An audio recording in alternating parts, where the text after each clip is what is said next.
নমস্কার বন্ধুরা, old and new কুইজিনে আপনাদেরকে স্বাগত। আজ চলে এসেছি কিছু চিংড়ি মাছ নিয়ে। আজ বাজারে গিয়েছিলাম মাছ কেনার জন্য। আমাদের মাছের বাজারটি বেশ ছোট, আর আজ তেমন কোনো মাছই ছিল না। একটা দোকানে কয়েকটা তেলাপিয়া মাছ, একটা দোকানে একটু কাটা রুই মাছ রয়েছে, কয়েকটা লোটে মাছ রয়েছে, আর এক দোকানে কয়েকটা মৌরলা মাছ, আর এক দোকানে এই ছোট ছোট চিংড়িগুলো ছিল। কিন্তু চিংড়িগুলো দেখতে ভীষণ সুন্দর, সাদার মধ্যে হালকা পিঙ্ক পিঙ্ক শেড, আর বেশ নিট অ্যান্ড ক্লিন। তো আমি ভাবলাম চিংড়িগুলো ছোট হলেও নিয়ে যাই, মাঝে মাঝে শাকের সঙ্গে রান্না করলে খেতে ভালো লাগবে, তাই এই চিংড়ি কেনা। তো চিংড়ি মাছও কিনলাম বাজার থেকে, শাকও কিনে আনলাম। বাড়ি এসে হঠাৎ করে মনে হলো, তাই তো আমার চোখে এত অ্যালার্জির সমস্যা, আর আমি কিনা চিংড়ি দিয়ে শাক খাবো। তাই ভাবলাম চিংড়িগুলো কেটে বেছে ধুয়ে ফ্রিজে রেখে দিই। কিন্তু হঠাৎ করে মনে হলো, চিংড়ি শুটকি করলে কেমন হয়। যদিও এর আগে কখনো কোনো ধরনের মাছ আমি শুটকি করিনি, এই প্রথমবার আমি চিংড়ি শুটকি করার সিদ্ধান্ত নিয়েছি।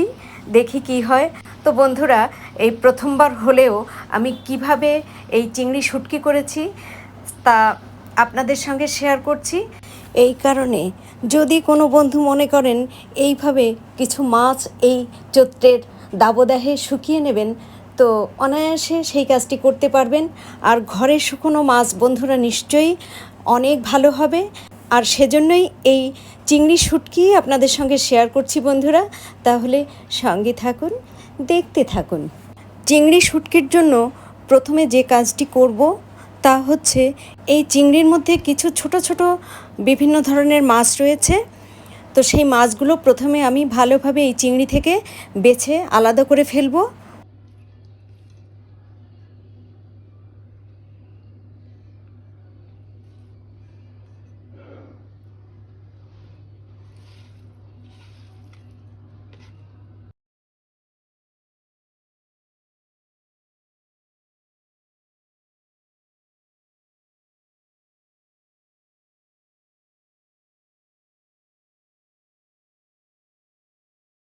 দেখুন বন্ধুরা, এই ধরনের অন্যান্য মাছ চিংড়ি থেকে বেছে ফেলে দিচ্ছি।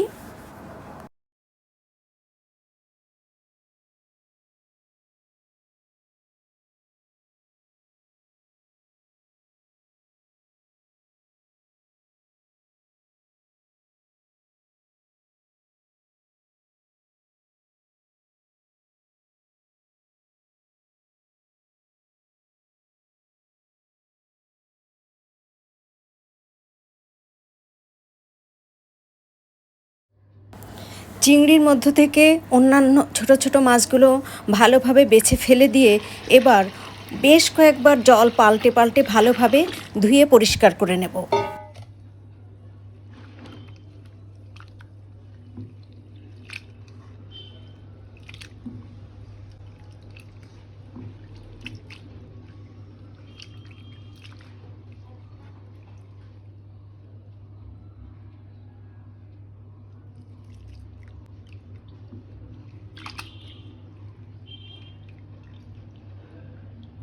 বন্ধুরা, চিংড়িগুলো ভালোভাবে ধোয়ার সময় যদি কোনো আবর্জনা বা ছোট মাছ থেকে থাকে, সেগুলোও বেছে ফেলে দিচ্ছি।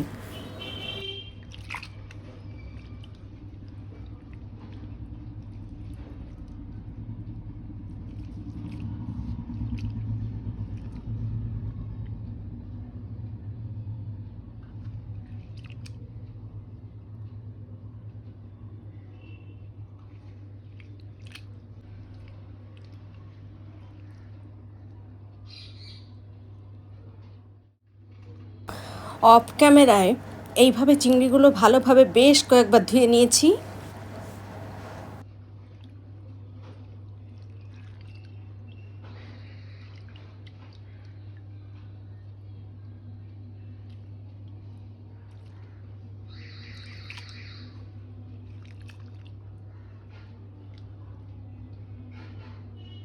চিংড়িগুলো ভালোভাবে ধুয়ে জল ঝরিয়ে নেওয়ার জন্য এই স্ট্রেইনারে তুলে নিচ্ছি।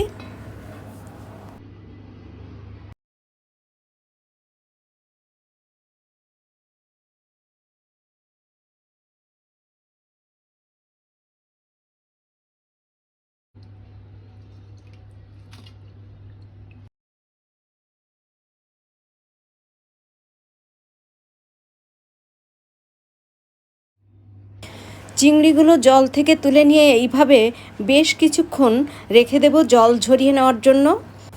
তারপর রোদ্দুরে শুকোতে দেব। বন্ধুরা, স্ট্রেনার থেকে তুলে দেখুন, এই চিংড়িগুলো শুকানোর জন্য আমি 3টে পাত্র ব্যবহার করেছি। আর এই 3টি স্টিলের পাত্র, এক্ষেত্রে অ্যালুমিনিয়ামের পাত্র ব্যবহার করা যেতে পারে, কারণ স্টিল কিংবা অ্যালুমিনিয়ামের পাত্র রোদ্রে তাড়াতাড়ি গরম হয়ে যাবে এবং চিংড়ি মাছগুলো খুব দ্রুত শুকোতে সাহায্য করবে। চিংড়িগুলো ভালোভাবে শুকিয়ে নেওয়ার জন্য এখানে বন্ধুরা আমি 3টি স্টিলের পাত্র ব্যবহার করেছি। আর এই 3টি পাত্রেই চিংড়িগুলো আমি ভালোভাবে ছড়িয়ে দিয়েছি এবং মাঝে মাঝে বেশ কয়েকবার উল্টে পাল্টে দিয়েছি, যাতে চিংড়িগুলো খুব দ্রুত ভালোভাবে শুকিয়ে যায়।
বন্ধুরা, এইভাবে ভালো করে নেড়েচেড়ে 2 দিন শুকিয়ে নেওয়ার পর চিংড়িগুলো কেমন হয়েছে তা আপনাদের সঙ্গে শেয়ার করছি।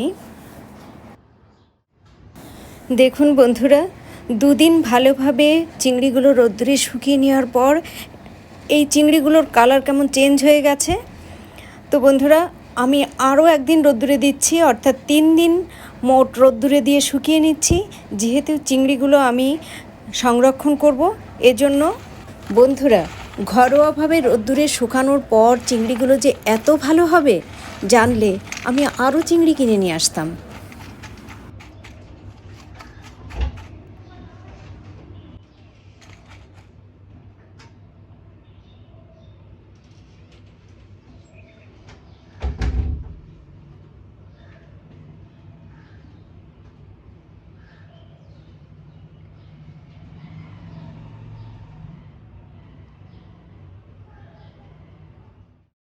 তিন দিন ভালোভাবে রোদ্দুরে শুকানোর পর দেখুন বন্ধুরা, চিংড়িগুলো কত সুন্দর শুকিয়েছে।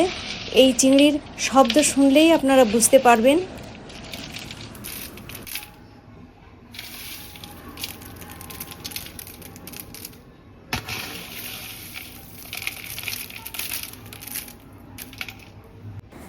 বন্ধুরা দেখুন, আমরা বাজার থেকে যে চিংড়ি শুটকি কিনি তার থেকে ঘরোয়া পদ্ধতিতে এইভাবে চিংড়ি শুটকি করলে কতটা ভালো হয় দেখুন আপনারা।